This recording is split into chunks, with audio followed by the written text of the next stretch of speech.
Frozen shoulder maximum मैंने बता दिया कि सर्वाइकल की वजह से होता है। पहले आप सर्वाइकल का ट्रीटमेंट देंगे, आराम से आप समझिए, थोड़ा नहीं समझ में आता है सब कुछ समझाएंगे, ठीक है। फ्रोजन शोल्डर की कंडीशन ये होती है कि हाथ को ज़्यादा ऊपर नहीं ले जाता है। कभी कभी पेशेंट इतनी ऊपर ले जाता है, कभी कभी यहाँ, ठीक है ना, इससे ज़्यादा नहीं ले जाता है, तो उसमें बहुत ज़्यादा इतने पे आते हैं। अगर आप हाथ ऐसे छोड़ दोगे तो पेशेंट का रुकेगा नहीं, एकदम से बहुत पेनफुल है। अब उसमें कपिंग ऑयल दिखाइए।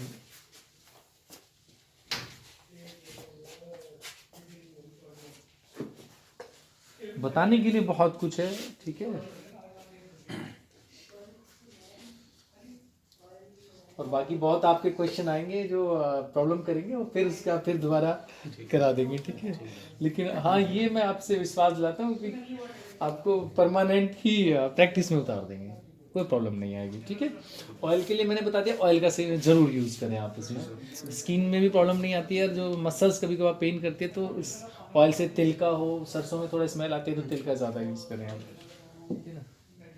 कब पीजिए, कब चाहिए, हाँ हाँ, नहीं कब, ड्राई ड्राई कब, हाँ, ये छोटे वाला पूरा यहीं रख दो ना इसको, हाँ उसको यहीं हटा दीजिए, उसको हटा दी, टेपिंग का हटा दीजिए और बाकी हाँ ये हटा दीजिए, रख दीजिए आप, ठीक है। हाँ, ये आपको देख लेना है। देखो फ्रोजन का एक होता है कैल्सीफाइड। अब हम क्या करते हैं, कोई को मैजिक की बात करते हैं कि एकदम उठ जाए हाथ, ऐसा नहीं होता है। हमने बोल तो दिया अभी उठ जाएगा, उठ जाएगा, 10 सीटिंग होगी तब भी नहीं उठा, ठीक है।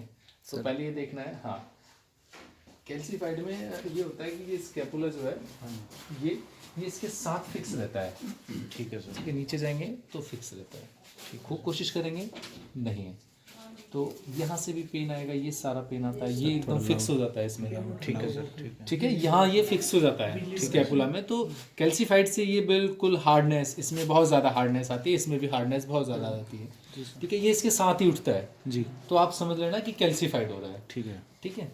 उसमें क्या है, मर्मा के पॉइंट भी हैं, हल्का सा इस मसल्स को हल्का सा इसको मसाज दे दीजिए।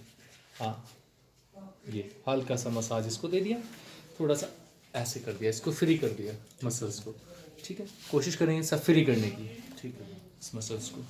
इसमें मर्मा के पॉइंट भी आ जाते हैं, मर्मा यहाँ भी है, ये भी है, तो बहुत ज़्यादा आपको थोड़ा सा ये पॉइंट, ये थोड़ा सा इसको फ्री करिए, ठीक है। यहाँ क्या होता है, जब पेशेंट हाथ नहीं उठा पाता है तो पहले ऊपर कीजिए इसको, ये स्कैपुला है, यहाँ इसकी यहाँ से फ्री करिए इसको, हाँ। रोक भी नहीं पाएगा तो एक आप पकड़िए, हाथ को पकड़िए, कभी कभी पेशेंट रोक नहीं पाता है हाथ को, ठीक है। ये कपिंग करेंगे आप इसमें, ठीक है ना, ये कपिंग कर दी शोल्डर ब्लेड के पास से, हाँ, उसको फ्री करना है क्योंकि वो कैल्सीफाइड हो चुका है, और थोड़ा सा ये प्रेस कर दिया, ठीक है। उनको थोड़ी देर में चेंज करते रहें, सही कर दिया, फिर हिस्से का ले लिया, टिश्यू दो इसमें।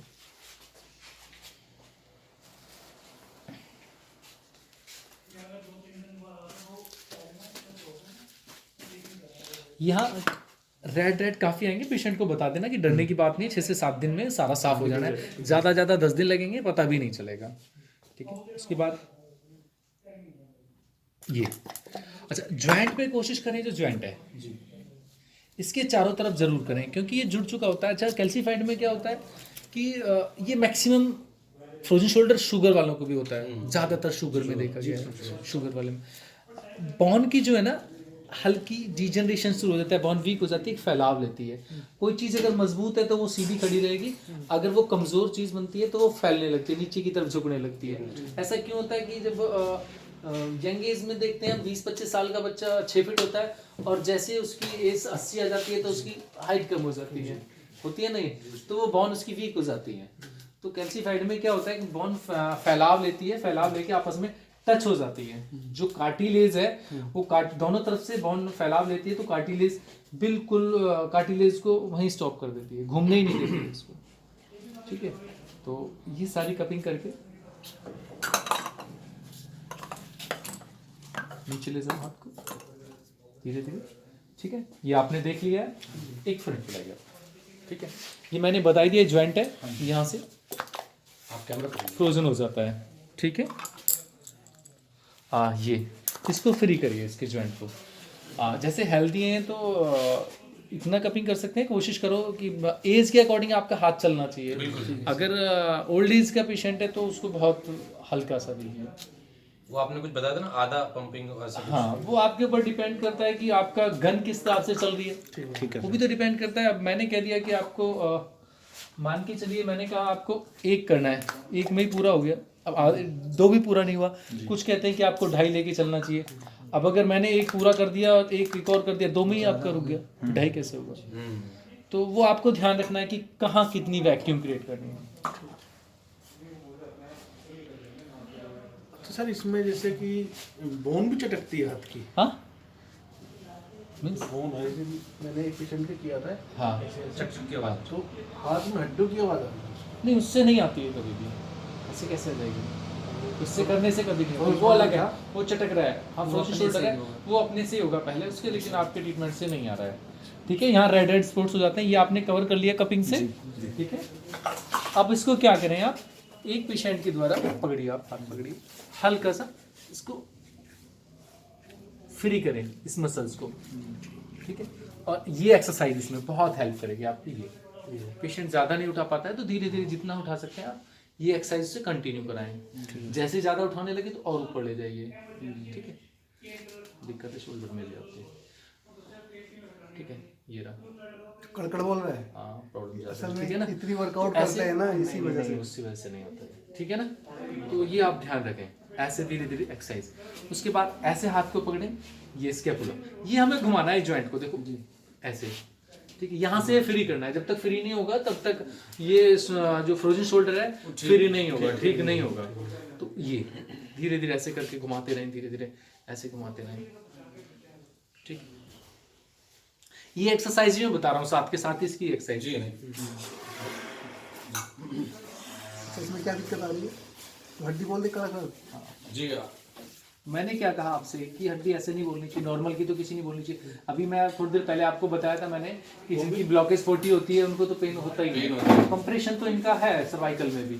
ओल्ड एज से बहुत कमजोर थी वो भी, और हाँ। उनकी हाथ में नहीं उठ पा रहा था। हाँ, तो चटकती है, आवाज आती थी भाई यहाँ से। नहीं, उसमें 2 कारण है। उसमें कैल्शियम की डेफिशिएंसी भी तो हो सकती है। कैल्शियम की तो ये एक्सरसाइज इसमें बहुत हेल्प करती है, ये वाली। ठीक है, अब देखिए मेरा हाथ, मैंने ऐसे पकड़ लिया। ये जबरदस्ती नहीं करनी, क्योंकि सबसे ज्यादा अगर पेशेंट को पेन आता है तो सिर्फ फ्रोजन शोल्डर में आता है। सबसे ज्यादा झटका नहीं मारना सर। इसमें ज्यादा झटक मत दे देना। वो आप प्रैक्टिस के दौरान सब आ जाएगा। आप तो थोड़ा ज्यादा भी कर पाएंगे, लेकिन वो प्रैक्टिस के दौरान होता है। क्योंकि प्रैक्टिस में जब आदमी होता है तो इंजरी होने के चांस बहुत कम होते हैं। ठीक है, तो अब वही बहुत ज्यादा ना करें, धीरे धीरे उसको ट्विस्ट करते रहें। ठीक है, ये थोड़ा सा ऐसे लेके जाए, हल्का सा ऊपर लेके जाए। पेशेंट बहुत पेन आएगा, लेकिन उसको देखना है कि कल भी उसको बुलाना है। ऐसा नहीं है कि आज ही करके आप जो है नहीं, सही कल बात वो आए ना, कल कहीं और ही ट्रीटमेंट लेके, इससे अच्छा तो दवाई ठीक है, इससे अच्छा तो मेरा हाथ ऐसे ही ठीक है। तो हमें उसको ध्यान रखना है उसके। कहने का मतलब ये है कि 6-7 दिन लगते हैं किसी भी चीज को ठीक होने। धीरे धीरे धीरे धीरे ऐसे। ऐसा भी हो सकता है कि आपको फ्रोजन शोल्डर किसी को कैल्सीफाइड है तो 1 महीना भी ट्रीटमेंट चल सकता है चल उसका। सकता तो आप ये डायग्नोस करो कि भाई कितना कैल्सीफाइड हो रहा है। वो डायग्नोस पेशेंट नहीं बताएगा, वो आपका डायग्नोस बताएगा। पेशेंट तो ये कहता है मुझे तो 4 दिन से है। 4 दिन से। होता है क्या है, कभी कभार पेशेंट ने कभी हाथ उठाया नहीं काफी दिन से, तो आपको क्या पता इसका हाथ उठता है। वो तो ये कहेगा एक दिन उठा लिया, जिस दिन उसने उठाया तभी से कहेगा मुझे तो तभी से पेन है, उससे पहले तो था ही नहीं। ये तो आपको डायग्नोस करना है ना। पेशेंट, जब आप पेशेंट को समझाएंगे, अगर आप अच्छे से समझाएंगे तो पेशेंट समझेगा जी कि भाई आप क्या काम करते हैं, कैसा आपका काम होता है। तो हाथ ऊपर उठाते नहीं उठाते, तो आप वो सब कुछ बताएगा मेरा काम है, वो एक दिन मैंने उठा लिया। तो ये चीज़ आप समझाएंगे, पेशेंट तो कहीं नहीं जाएगा। लेकिन आप मैजिक की कहीं बात मत करना उससे। ठीक है, तो सर आप फ्रोजन शोल्डर का हो गया। ठीक है, अब हम बात करते हैं टेनिस एल्बो की। मैक्सिमम पेशेंट टेनिस एल्बो की बहुत कंप्लेंट करते हैं जी कि मेरे को होनी में दर्द रहता है। मैंने ये पहले बताया कि ये भी सर्वाइकल से कनेक्ट है। ठीक है, अगर पेशेंट को बहुत ज़्यादा पेन है तो ये टेनिस एल्बो का पॉइंट होता है, ये रहा। तो कोशिश करें यहाँ हल्का सा ऑयल लगाएं, आप दिखाओ जी।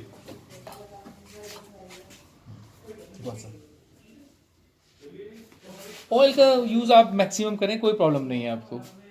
सर ये ऑयल में कपिंग रुकेगी या निकल जाएगी? नहीं, ऑयल में तो रुक जाती है और ड्राई में थोड़ा सा निकल जाती है। अगर आप ऑयल यूज़ नहीं करते हैं तो कप वहाँ टिकता नहीं है। ऑयल काफ़ी सपोर्ट करता है रुकने के लिए। ठीक है ना, सीधा एक तो यहाँ कर दो। ये बताता है कि अगर यहाँ पेन आ रहा है तो मीन्स यहाँ डेफिशिएंसी है, यहाँ ब्लॉकेज है, ये तो पेन है। ये क्या करता है कि वैक्यूम शक करता है, वहाँ ब्लड सर्कुलेशन बढ़ा देता है। एक तो यहाँ कर दिया आपने लोकल पॉइंट पे और सीधा इस पॉइंट पे ले दिया। अब इसमें एक चीज़ और आपकी हेल्प करेगी, मेडियन, राइट, ठीक है। एक बार थ्रोसिक, मेरे पे हाँ, अब मेडियन है आपकी थ्रोसिक, ठीक है। इस पे इसका भी थ्रोसिक हो गई और एक स्मॉल इंटेस्टाइन, ये भी हेल्प करेंगे आपको। कुछ पेन ऐसे होते हैं जो हमें डायग्नोस करने में काफी हेल्प करते हैं, मेडियन पॉइंट। जी तो मेडियन पॉइंट भी, अगर मेडियन पॉइंट आप देख लीजिए किस मेडियन पॉइंट पे पेन आ रहा है, तो वो काफी हेल्प करेगा आपको। उसका रूट भी मिल जाएगा, जी सर, उसकी जड़ भी मिल जाएगी, उसी पे आप फिर उसको ट्रीट करें। तो वो जैसे टेनिस एल्बो है, अगर इसी पे काम करते हैं, स्मॉल इंटेस्टाइन पे, थ्रोसिक पे, तो वो काफी हेल्प करता है हमें टेनिस एल्बो को ठीक करने में। टीयर का ध्यान रखना, एक बात है कि कपिंग वहां नहीं करनी जहां कोई पेशेंट गिर गया, अचानक उसको इंजरी हो गई है, वहां कपिंग कभी मत करना, वहां प्रेशर भी मत देना, नहीं दे रहा। ठीक है। वहां तो टेपिंग ही करनी है। टेपिंग मसल इंजरी हुई, अचानक गिरा, एक्यूट हुआ, तो उसको ये बात भी ध्यान रखना। आप ऐसा नहीं है कि मतलब अचानक गिर गया, उसके कंधे में दर्द आ गया और कपिंग कर दें, आप फायर कपिंग कर दें, टेपिंग ही होगा सर। सिर्फ वहाँ टेपिंग ही यूज करना, या फिर आप ऑरिकुलर थेरेपी यूज कर सकते हैं उसमें, या उसकी अलग पॉइंट जो है एक्यूप्रेशर के, वहाँ ट्रीटमेंट दे सकते हैं। Direct local point direct local point को टच नहीं करना है। लोकल पॉइंट को टच करना है तो सिर्फ टेपिंग से।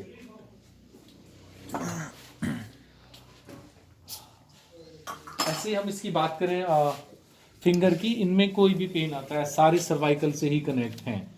तो सर्वाइकल को अगर आप फ्री कर देंगे, ट्रीटमेंट दे देंगे, तो यहाँ सारा ही फ्री हो जाएंगे, सारी कोई प्रॉब्लम नहीं आएगी। सर किसी उंगली मुड़ जाती है ना? हाँ बिल्कुल मुड़ जाती है, उसके मुड़ने का भी रीज़न सर्वाइकल है।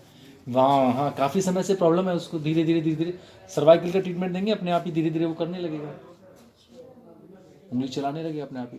आपने मैन चीज़ इसको कवर करना है, ये तो कंपलसरी है आपका। फ्रोजन शोल्डर हो, टेनिस एल्बो हो, या रिस्ट में कोई रिस्ट ड्रॉप हो, कोई भी हो, यहीं पे काम करो आप। ज़्यादा करते करते बहुत ज़्यादा भी मत कर देना कि उसको पेन आने लगे। अगर गलती आपसे ऐसी कभी हो भी गई है तो उसको बोल देना कि आप सिकाई करो, पानी की सिकाई करो, या फिर मैग्नेट का इस्तेमाल कर सकते हैं जी, ठीक है। मैग्नेट से उस पेन को कम कर सकते हैं, घर पे बोलो सिकाई करो आप, ठीक है।